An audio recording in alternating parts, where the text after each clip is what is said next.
Peter, verse 14, standing up with the 11, raised his voice and said to them, not to the 11, but to the crowds, "Men of Judea, and all who dwell in Jerusalem, let this be known to you, and heed my words. For these are not drunk, as you suppose, since it's only the third hour of the day. To the Jew, the day began at 6 in the morning, so the third hour would be 9 in the morning." He's saying, if any of you are seriously speculating that this speech you're hearing is the product of people drinking too much, are you kidding? 9 in the morning? Who's drunk by 9 in the morning? The bars aren't even open yet. This is not the right explanation. You should hold out for a better explanation than that, and I've got one for you. He said, "But this is what was spoken by the prophet Joel." And here he quotes Joel chapter 2, verses 28 through 32. "And it shall come to pass in the last days, says God, that I will pour out my spirit on all flesh. Your sons and your daughters shall prophesy. Your young men shall see visions. Your old men shall dream dreams. And on my men servants and on my maid servants I will pour out of my spirit in those days, and they shall prophesy. I will show wonders in heaven above, and signs in the earth beneath, blood and fire, and vapor of smoke. The sun shall be turned into darkness, and the moon into blood, before the coming of the great and notable day of the Lord. And it shall come to pass that whoever calls on the name of the Lord shall be saved."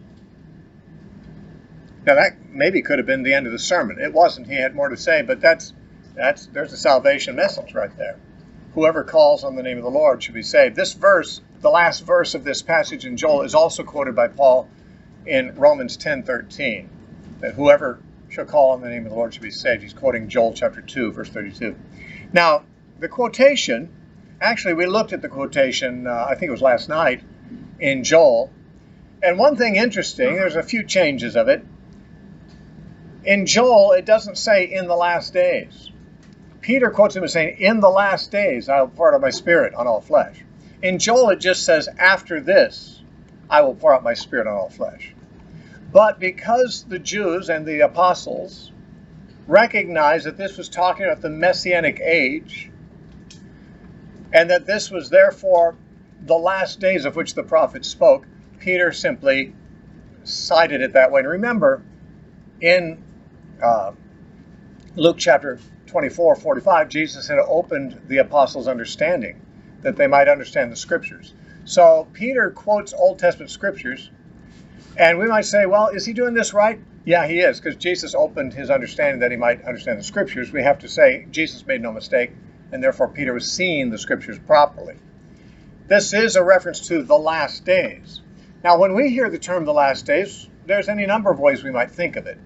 I think a very popular way of thinking of the term is the days just before the second coming of Christ. It's very common for people to say, are we living in the last days? Do you think this is the last generation? Do you think the tribulation is upon us? I think the most common thing in popular American evangelicalism is to associate the last days with the last days of the whole world, when Jesus comes back. As far as I can tell, there may be no time in the Bible that the term last days is used that way. There's a possibility of it in 1 Peter where he says, in the last days, many shall depart from the faith and so forth. That's not even necessarily the same as what we typically think. All of the biblical writers identified themselves as living in the last days. Peter did. He said, this is what Joel said would happen in the last days. But let me show you a few other places where, the New Testament writers speak pretty much harmoniously among themselves with the time they were living being the last days. In Hebrews chapter 1, verses 1 and 2, the writer says, God, who at various times and in different ways spoke in time past to the fathers by the prophets, has in these last days spoken to us by his Son. Now he's saying that before the last days, God spoke through the prophets only, but in these last days, he's begun to speak through his Son. So the writer of Hebrews sees the last days as beginning essentially when Jesus began to testify. The appearance of Jesus marked the beginning of the last days, according to the writer of Hebrews. We see this also in Peter, in 1 Peter chapter 1, verse 20. Speaking of Jesus, it says, "He indeed was foreordained before the foundation of the world, but was manifest in these last times for you." In the last times, Jesus was manifested. That is, his first coming marked the last times coming. In James chapter 5, just one page back, in rebuking the rich men, he says in James 5:3, "Your gold and your silver are corroded. Their corrosion will be a witness against you and will eat your flesh like fire. You have heaped up treasure in the last days." They're in the last days, and they're heaping up treasure because they're in the last days, James said. In 1 John chapter 2, another author. I'm just trying to give you samples of more than one author speaking the same way. In 1 John chapter, first of all, chapter 2, it says in verse 18, "Little children, it is the last hour. And as you have heard that the Antichrist is coming, even now many Antichrists have come, by which we know that it is the last hour." So in his day, many Antichrists had come, by which he knew that it was the last hour. How about Paul? How did he feel about things? Well, in 1 Corinthians chapter 10,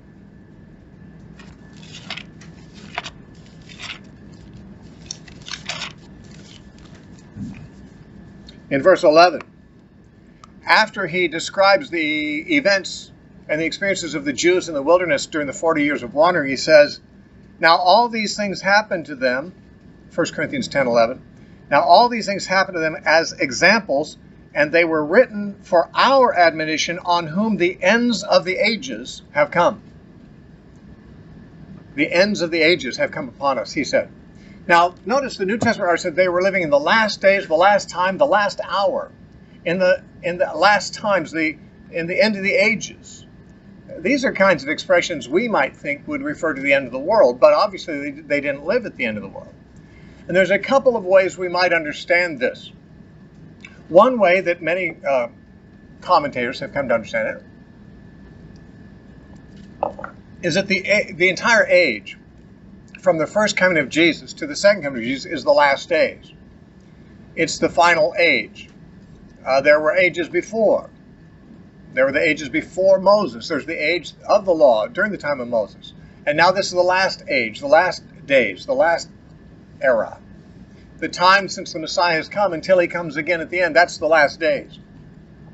Now that's an entirely possible interpretation. I will not debunk it because I can't say that it's wrong. It's always seemed to me that to call a period of 2,000 years the last days or the last hour just seems a little, a little disproportionate. If he said we're in the last age, maybe that would that'd cause no problem. But the last hour, the last days, and he's really talking about 2,000 years, I find that difficult. Not impossible. It could be that that's how they're thinking.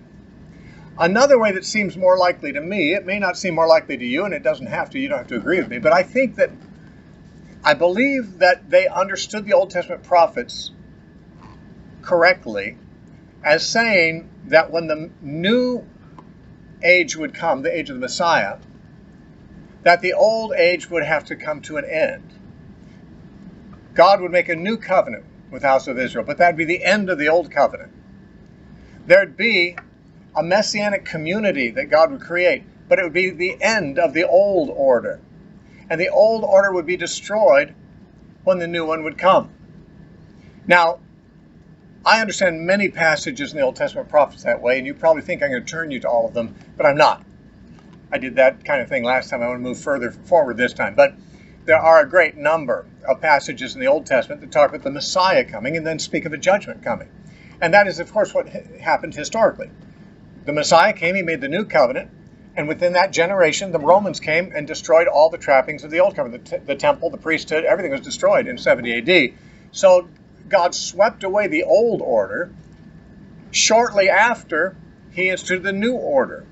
And I personally think that that's what the apostles understood to be the case. They see the new order inaugurated with the coming of the Holy Spirit at Pentecost, so the old order must be about ready to be swept away. And the writer of Hebrews actually says that in Hebrews 8:13. He said, in speaking of a new covenant, he has made the old covenant obsolete. Then he says this, now that which is obsolete and growing old is about ready to vanish away. Now he wrote that just before the destruction of Jerusalem. He said when Jesus made a new covenant, that kind of rendered the old covenant obsolete, but it's still kind of around in the sense that people are still going to the temple, the priests are still there. The old order is still functioning, but it's obsolete. It's not of any value. And he said that obsolete thing is about ready to be vanishing away. He knew it was going to be destroyed. Jesus said that not one stone of the temple would stand on another. They'd all be thrown down. He said it would happen in this generation. So they knew that their generation would see the destruction of the temple. Jesus wept over Jerusalem in Luke 19 and said, how many times I would have gathered you, but he said, now your enemies are going to come around you and they're going to throw you down and leave not one stone upon another, and they'll destroy you because you didn't know the day of your visitation. Jesus several times, and John the Baptist too, clearly predicted or intimated the destruction of the Jewish order that was not too far off, was within that generation, as he said.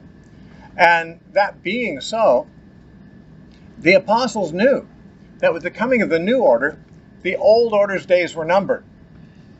Within that generation, the old order would be swept away. Now, that might not seem as important to us. We never were Jews operating in the temple and things like that. To us, we got saved and we got Jesus, and who cares about, what happened to Jerusalem?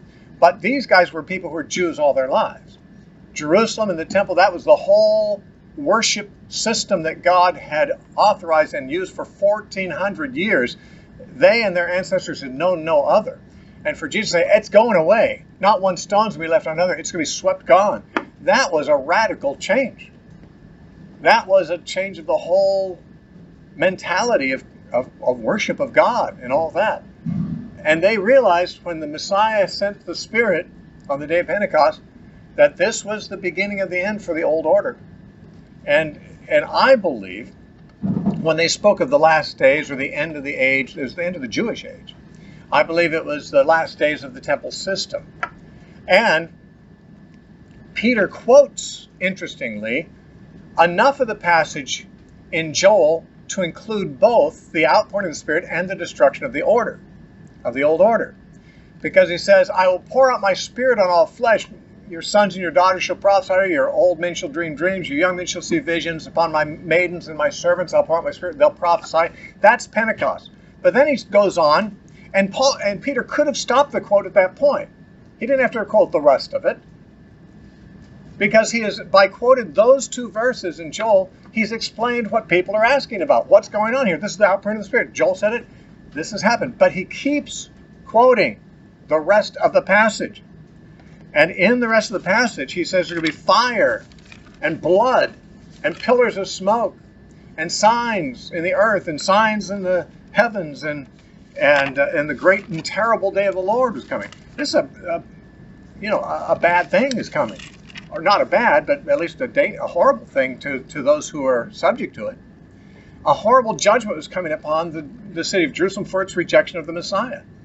And we can look historically back at it, and we can read Josephus and see exactly how horrible that was. Horrendous. It was a horrendous event. And Jews were slaughtered by the hundreds of thousands. And the rest that weren't slaughtered were carried away into captivity and have, basically became exiles in Gentile lands again. Now, what Peter says, as he continues quoting here in verse 19, I will show wonders in heaven above and signs in the earth beneath. Now, we could say, well, that might be a reference to the signs Jesus did, or even the signs the apostles are going to do in the book of Acts. And wonders in heaven, well, there was a darkening of the sun, after all, when Jesus died. Maybe that's what it's referring to. But he talks about something more violent. Blood and fire, pillars of smoke, the sun turning to darkness and the moon into blood before the great and terrible, notable day of the Lord. Now, is he talking about the end of the world? Well, if so, then it doesn't seem much reason for him to have to quote that part here, because he said we're looking at the fulfillment of this prophecy. Well, if the first part of the prophecy was fulfilled then, and the last part was 2,000 years off, he might have spared the commentary on the latter part, since that wasn't being fulfilled, and yet he, I believe, saw it as the last days of the old order, and along with the outpouring of the Spirit was going to be the outpouring of judgment on the system that had killed the prophets and killed Jesus. Remember, Jesus himself said it in Matthew 23, "You Jerusalem, you who kill the prophets and those who are sent to you, the blood of all who have been slain from Abel to Zechariah, whom you slew between the temple and the altar, is going to come on this generation," he said. And it did. The judgment of all the blood guilt of the righteous men that were killed. In Luke 13, Jesus said to the Pharisees, "It cannot be that a prophet would perish outside Jerusalem." He was being sarcastic, because some prophets did die outside Jerusalem. But the point is, if you're a prophet, you can take bets you'll probably die in Jerusalem, because Jerusalem is the city that kills the prophets. And of course, you don't kill God's prophets and his Messiah too and get away with it forever. And Jesus said, all that blood is going to come on this generation. And it did. So they were in the last days of that system. And it did come down with blood and fire and pillars of smoke. The city was burned. Did the moon turn to blood? Well, I grew up in LA area, and they have cleaned up the smog pretty good compared to the 70s. 60s and 70s, there were days that burned your eyes to go outside. But there were more than one time in my life that my friends and I would look at the full moon, and it was blood red. We thought it was significant eschatologically, but it wasn't. It was just smog. Just the haze and the smog made when you got the sky is filled with smoke, there's enough smoke to darken the sky. The sunlight is diminished. The moon looks blood red. This is because of the burning of Jerusalem, I believe, the disaster that Peter said was going to happen, that Joel said was going to happen, that Jesus said was going to happen. And so I think what Peter is talking to the inhabitants of Jerusalem who are facing this Holocaust, this horrendous, terrible judgment from God, and saying, Joel said this was going to happen, but before this judgment comes the rescue of the remnant. Before God destroys the apostates, he rescues the faithful. He pours out his Spirit on the faithful. He creates a new community of covenant people with a new covenant. And then the old covenant is obsolete and it's about ready to vanish away. That is, I think, the milieu of the day of Pentecost when Peter was preaching. That this is what he was seeing, was not only the outpouring of the Spirit, as Joel said, but the impending soon destruction of the old order, which was made up of those who rejected Christ and rejected the Holy Spirit.